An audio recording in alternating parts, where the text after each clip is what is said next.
की गई, उसके बाद ये आज़ादी मिली, उसके बाद ये हिंदुस्तान की डेमोक्रेसी आई। अगर यही कानून जो आप कहते हैं कि अगर एक ईडी आएगी और एक मंत्री को पकड़ेगी और महीने के बाद उसको कहोगे मंत्री रिज़ाइन कर दे, महीने के बाद आप कहोगे चीफ मिनिस्टर रिज़ाइन कर दे, आप तो पूरी सरकारों को गिनाना शुरू हो गए हो। फिर मुझे बताओ, अंग्रेज़ों के राज में और आपके राज में क्या फ़र्क है? यही तो ईस्ट इंडिया कंपनी ने किया था। आज आके ऐसे कानून बना के उन्होंने 200 साल हुकूमत की थी हिंदुस्तान के ऊपर। तो ये क्या सोच रहे हैं कि हम 400 साल करेंगे?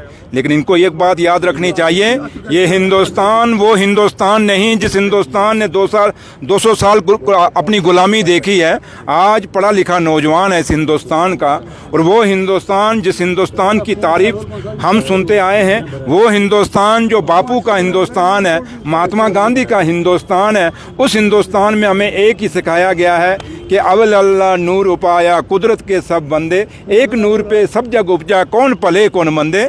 इसलिए ये वो हिंदुस्तान है जिस हिंदुस्तान को अनेकता में एकता कहते हैं, जिस हिंदुस्तान में हर मज़हब को पूरी अपनी रहने की, जीने की, बोलने की पूरी आज़ादी है, चाहे वो कोई भी कौम कोई भी मज़हब है। तो इसलिए ये चीज़ जो इन्होंने कल लाया है हिंदुस्तान, पूरे हिंदुस्तान ने देखा। हिंदुस्तान की वो पार्लियामेंट जो हम हिंदुस्तानियों के लिए एक मस्जिद है, एक मंदिर है, एक गुरुद्वारा है, क्योंकि उसकी नींव के नीचे लाखों कुर्बानियाँ हैं। इसलिए जब कुर्बानियों पे कोई चीज़ बनी हो तो हमारे लिए वो एक पवित्र जगह है। तो इसलिए उस पार्लियामेंट में ऐसे कानून नहीं चाहिए। हम उम्मीद करते थे कि बेरोजगार बच्चों के रोजगार के लिए जम्मू कश्मीर के लिए फैसला होगा। हम ये उम्मीद कर रहे थे कि कल जो बिल आ रहा है वो बिल जम्मू कश्मीर को जो ज़बरदस्ती सीना जोरी से छीना गया हुआ स्टेटस हमारा, जो हमारी आन बान शान थी, उसको वापस बहाल करेंगे। हमने उम्मीद ये करते थे कि जो स्पेशल स्टेटस जम्मू कश्मीर का जो महाराजा हरि सिंह ने हमें दिया था अपनी ज़मीनें बचाने के लिए, अपने बच्चों के रोजगार को बचाने के लिए,